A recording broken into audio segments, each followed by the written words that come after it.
திருமண நேயர்கள் அனைவருக்கும் வணக்கம். மஹேந்திர நிறுவனம் ரீசெண்டா ஊடோங்கிற இவி பேசஞ்சர் ஆட்டோவை லான்ச் பண்ணியிருந்தாங்க. இப்ப அந்த ஆட்டோ நம்ம கூட டிரைவிங்க்கு இருக்கு. அதே மாதிரி இந்த த்ரீ வீலர் செக்மெண்ட்ல பேசஞ்சர் செக்மெண்ட்டா இருக்கட்டும், இல்ல வந்து கார்கோ செக்மெண்ட்டா இருக்கட்டும், ரெண்டுலையுமே இந்தியாஸ் நம்பர் 1 நிறுவனமா மஹேந்திரா நிறுவனம் தான் இருந்துட்டு இருக்காங்க. இது கூட காம்படிட்டர்ஸ்னு பார்த்தோம்னா பஜாஜ், டிவிஎஸ் உள்ளிட்ட நிறுவனங்கள் இருந்தாலும், பட் சேல்ஸ்ல மஹேந்திரா தான் நம்பர் 1ல இருக்கு. ஊடோங்கிறது ஹிந்தியில பறக்கிறது அப்படின்னு சொல்லுவாங்க. இது வந்து சாதாரண ஆட்டோ இல்ல. இது ஒரு ஏரோப்ளைன் இன்ஸ்பைர்ட் டிசைன்ல நாங்க கொண்டு வந்திருக்கோம். அதுவும் இல்லாம இதுவரைக்கும் ஆட்டோலயே பார்க்காத பல ஃபீச்சர்ஸை இதுல வந்து ஆட் பண்ணியிருக்கோம் அப்படின்னு சொல்லி மஹேந்திரன் சொல்றாங்க. ஸோ அப்படி என்னென்ன இருக்கு, எவ்வளவு ரேஞ்ச் தரும் உள்ளிட்ட பல விஷயங்களை இந்த வீடியோல ஒன்னொன்னா நம்ம பார்க்கலாம்.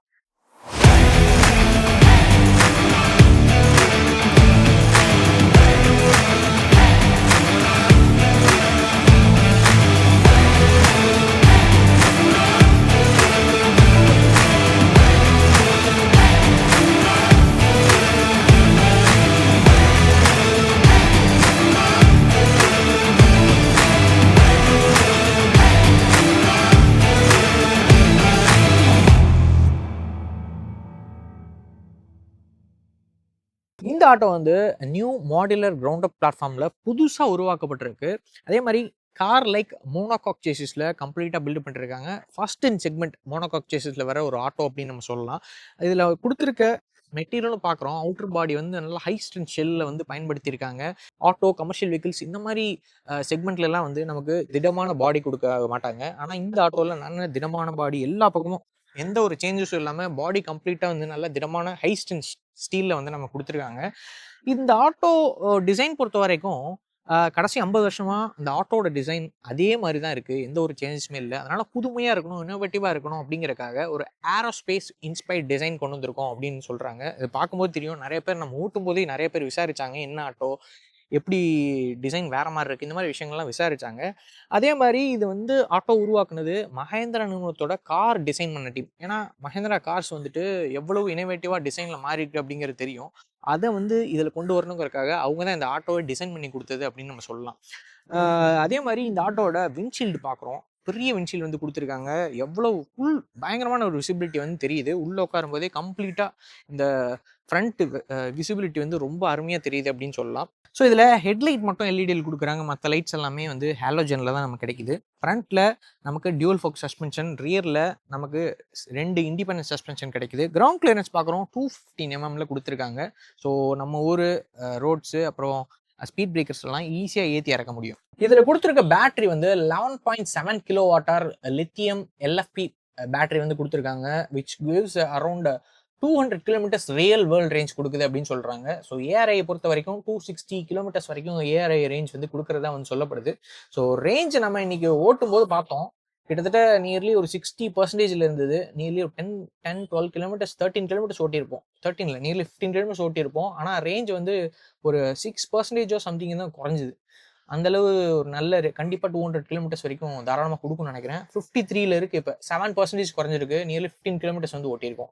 ஸோ அதனால ரேஞ்ச் வந்து ஓரளவு நல்லாவே கொடுக்குது. அதே மாதிரி பவர் பொறுத்த வரைக்கும் 13.4 PS பவரும் 52 Nm ஆஃப் டார்க் வந்து ப்ரொடியூஸ் பண்ணுது. டாப் ஸ்பீட் 57 கிலோமீட்டரில் இருக்குது. இன்டீரியர்ஸ் பொறுத்த வரைக்கும் எனக்கு ரொம்ப பிடிச்ச விஷயம் உங்களோட சீட்ஸ் தான். நல்ல ஸ்பாஞ்சியான, ஆட்டோஸ்லாம் இவ்வளோ ஸ்பாஞ்சியான சீட் நம்ம பார்க்கவே முடியாது. ரொம்ப ஒரு கொடுக்கணுமேங்கிறதுலாம் ஆட்டோ சீட்ஸ் கொடுத்துருப்பாங்க. ஆனால் இது பேசஞ்சராக இருக்கட்டும், நம்ம டிரைவராக இருக்கட்டும், 2 பேத்துக்குமே நல்ல ஒரு ஸ்பாஞ்சியான சீட்ஸ். இந்த ஆட்டோவையே வந்து ஏரோப்ளேன் அப்படின்னு சொன்னாங்க. அதனால சீட்ஸுமே பைலட் சீட்ஸ் அப்படின்னு சொல்லப்படுது. ஸோ இதை பார்க்குறோம். இந்த ஹேண்டில் பார் டிசைனுமே வந்து ஒரு ஏர்கிராஃப்டில் எப்படி நம்ம ஜெட்லலாம் வந்து பிடிச்சிருப்பாங்களோ அந்த டிசைனில் தான் வந்து பண்ணதான் அவங்களும் சொல்கிறாங்க. ஸோ டிசைன் ரொம்ப நல்லா இருக்குது. பிடிச்சி ஓட்டுறக்கும் நல்லா கம்ஃபர்டபுளாக இங்கே ரப்பரில் கொடுத்துருக்காங்க இந்த ஹேண்டில். இதில் வந்து பார்க்குறோம், இதில் ரிவர்ஸு, நியூட்ரல், டிரைவ் மோட்ஸ் வந்துடுது. இது மோடு 3 மோடு கொடுத்துருக்காங்க. ரேஞ்சு, ரைடு, கடைசியாக ரேஸ் மோடில் தான் டாப் ஸ்பீடு வந்து நமக்கு 57 வரைக்கும் போகுது. இங்கே வந்து horn, indicator, light, high beam, low beam எல்லாம் வருது. இது வந்து நம்ம ஹெட்லைட்டை வந்து ஆன் பண்ணிக்கிறது, ஹசார்ட் ஸ்விட்சு, வைப்பரு உள்ளிட்ட ஃபங்க்ஷன்ஸ் இதில் கொடுக்குறாங்க. இங்கே பார்த்தோம்னா 12 வோல்ட் சார்ஜிங் சாக்கெட் வந்துடுது. அதே மாதிரி இங்கே டிஜிட்டல் இன்ஸ்ட்ருமெண்ட் கிளஸ்டர் வந்து கொடுக்குறாங்க. இதை நான் ஆன் பண்ணுறேன். இந்த டிஜிட்டல் இன்ஸ்ட்ருமெண்ட் கிளஸ்டர் வந்து ஒரு 2 வீலரில் இருக்கிற மாதிரி வந்து நீட்டாக கொடுத்துருக்காங்க. சின்னதாக இருந்தாலும் ஓகே, போதுமான அளவு ஒரு ஆட்டோக்கு தேவையான அளவு வந்து கொடுத்துருக்காங்க. ஸோ உட்கார்றதுக்கு நல்லா கமாண்டிங்கான ஒரு பொசிஷனில் இருக்குன்னு சொல்லலாம். நல்லா ஹைட்டாக, சீட்ஸுமே நல்லா ஸ்பாஞ்சியாக இருக்கிறனால நல்ல கம்ஃபர்டபுளாக ஒரு லாங் டிஸ்டன்ஸ் நம்ம ஓட்டினா கூட ஒரு நியர்லி ஒரு 50-60 கிலோமீட்டர்ஸ் ஓட்டினா கூட நமக்கு பேக் வலிக்காத மாதிரி வந்து சீட்ஸ் வந்து கொடுத்துருக்காங்க. வித் பின்னாடி வந்து நமக்கு லம்பர் சப்போர்ட்டோட நமக்கு சீட்ஸ் கிடைச்சிருது. இங்கே பார்க்குறோம் நமக்கு பாட்டில் ஹோல்டர்ஸ் வந்து கொடுத்துருக்காங்க. இங்கே வந்து பிரேக் ஆயில் வந்து இங்கே வந்து ஃபில் பண்ணிக்கலாம். இங்கே வந்து ஃபேன் கொடுத்துருக்காங்க, இதை நம்ம ஆன் பண்ணிக்கலாம். ஸோ இங்கே வந்து பெரிய 2x மிரர் வந்து கொடுத்துருக்கிறதா சொல்கிறாங்க. செக்மெண்ட்லேயே வந்து சைஸ் பெரிய மிரர் நாங்கள் தான் கொடுக்குறோம் அப்படின்னு வந்து கிளைம் பண்ணுறாங்க. அதே மாதிரி கீழே வந்து பேட்டரி பேக் வந்து கொடுத்துட்றாங்க. ஸோ பேட்டரி பேக்ஸ் டிரைவர் சீட்டுக்கு அடியில் கொடுத்துருக்காங்க. இதை வந்து சார்ஜ் பண்ணணும் அப்படின்னா ஏசி ஹோம் சார்ஜிங் மட்டும் தான் சார்ஜ் பண்ண முடியும். டிசி ஃபாஸ்ட் சார்ஜிங் அவைலபிள் கிடையாது. ஸோ ஒரு டைம் சார்ஜ் போடுறதுக்கு நியர்லி 5 hours 15 minutes வந்து எடுத்துக்குது. நம்ம பேசஞ்சர் சீட்டுக்கு அடியில் தான் வந்து மோட்டார் வந்து கொடுத்துருக்காங்க. ஸோ சீட்ஸ் பார்க்குறோம். சீட்டில் உட்காரும்போது நமக்கு எவ்வளோ தூரம் ஸ்பேஸ் இருக்குன்னு சொல்லி செக்மெண்ட்லேயே வந்து அதிக லெக் ரூம் உள்ள ஒரு ஆட்டோ அப்படின்னு நம்ம கண்டிப்பாக சொல்லலாம். எவ்வளோ லெக் ரூம் இருக்குது, எவ்வளோ ஹெட் ரூம் இருக்குன்னு பாருங்க. நல்லா ஹைட்டானவங்க கூட தாராளமாக இதில் உட்காந்து பயணிக்க முடியும். 3 பேர் தாராளமாக உட்காந்துக்கலாம். அந்த அளவு ஸ்பேஸ் வந்து இதில் இருக்குது அப்படின்னு சொல்லுவேன். செக்மெண்ட்லேயே வந்து அகலமாகவும் நீளமான ஆட்டோ கண்டிப்பாக இதுதான். இங்கே வந்து நமக்கு இந்த டோர்ஸ்லேயே வந்து இங்கே இது பாட்டில் வைக்கிறதுக்கான ஸ்பேஸ் வந்து ஸ்டோரேஜ் சின்னதாக கொடுத்துருக்காங்க. பாட்டில் வச்சுக்கலாம், வேறு விஷயங்கள் எதுனாலும் வச்சுக்க முடியும். அதே மாதிரி பழைய கார்ஸில் வர மாதிரி நமக்கு இந்த நாப் ஓப்பன் டைப் வந்து கொடுத்துருக்காங்க, தூக்கி விட்டா ஓப்பன் ஆகிற மாதிரி. அதே மாதிரி பிளாஸ்டிக்ஸ் வந்து நல்ல குவாலிட்டியாக வந்து கொடுத்துருக்காங்க. ஃபிட் அண்ட் ஃபினிஷ் என்னை பொறுத்த வரைக்கும் இந்த ஆட்டோவில் ரொம்பவே பெட்டராக இருக்குது. மற்ற ஆட்டோஸ் கம்பேர் பண்ணும்போது பிளாஸ்டிக்ஸ்லாம் வந்து நல்ல குவாலிட்டியில் கொடுத்துருக்காங்க. அதே மாதிரி இப்போ இறங்கும்போது வந்து ஈஸியாக இறங்கிடலாம். ஆனால் ஏறும்போது வந்துட்டு இங்கே என்னென்னா ஆட்டோ வந்து கிரவுண்ட் கிளியரன்ஸ் ரொம்பவே அதிகமாக இருக்கிறனால வயசானவங்க குழந்தைங்கலாம் வந்து இது ஏறுறதுக்கு கொஞ்சம் கஷ்டப்படுவாங்க. இதுக்கு ஒரு ஸ்டெப் மாதிரி கொடுத்தோம்னா இன்னும் பெட்டராக இருந்திருக்கும். ஸோ வீல்ஸ் பொறுத்தவரை 12 inch ஸ்டீல் வீல்ஸ் தான் 2 சைடுமே கொடுக்குறாங்க. ஸோ இது வந்து 2மே ட்ரம் பிரேக்ஸில் தான் இருக்குது, டிஸ்க் பிரேக் இதில் வர்றதில்லை.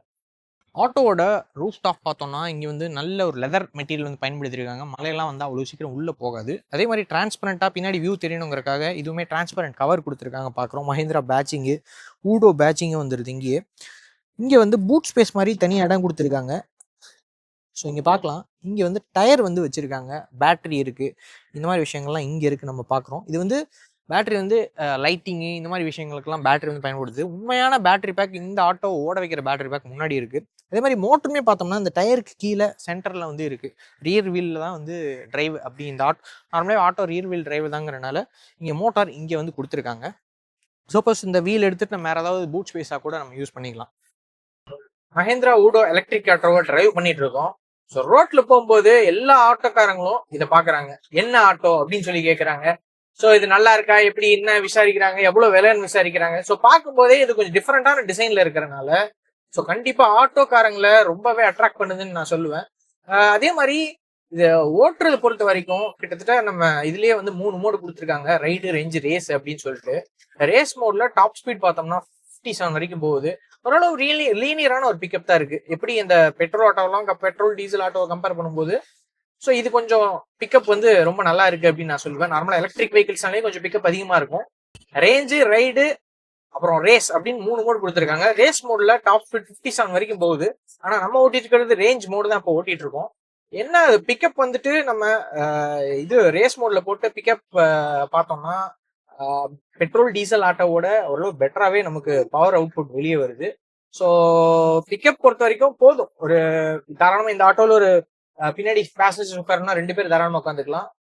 அது போக பிக்கப்புமே போதுமான அளவு இருக்கு. பெட்ரோல் டீசல் ஆட்டோ கம்பேர் பண்ணும்போது இன்னுமே பெட்டரா இருக்கு அப்படின்னு நான் சொல்லுவேன். ஓட்டுறதுக்கு எப்படி சாதாரண ஆட்டோ ஓட்டுவோமோ அதே மாதிரி தான், அந்த ஒரு ஃபீலிங் தான் இருக்கு. பெரிய டிஃப்ரெண்டாலாம் இல்லை.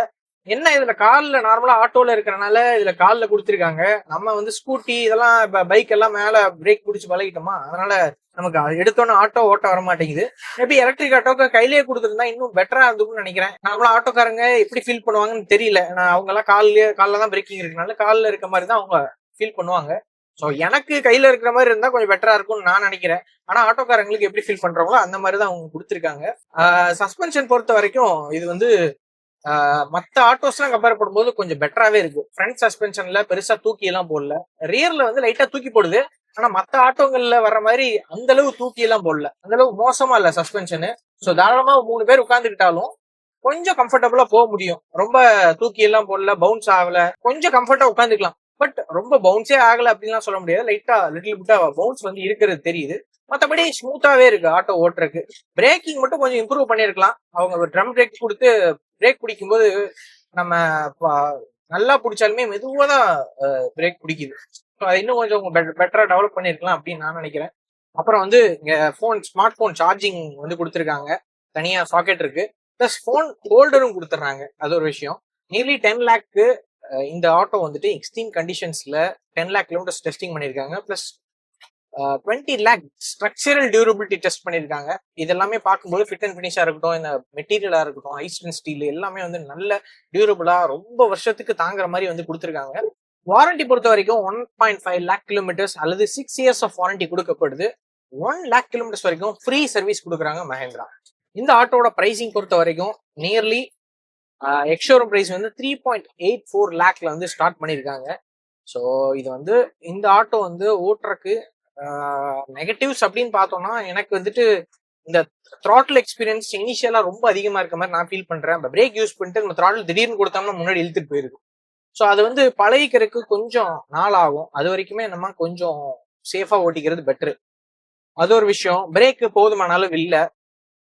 இந்த மாதிரி விஷயங்கள்லாம் சின்ன சின்ன இஷ்யூஸ்ன்னு சொல்ல முடியாது. இதெல்லாம் வந்து அவங்க இன்னும் இம்ப்ரூவ் பண்ணணும் அப்படின்னு நான் நினைக்கிறேன்.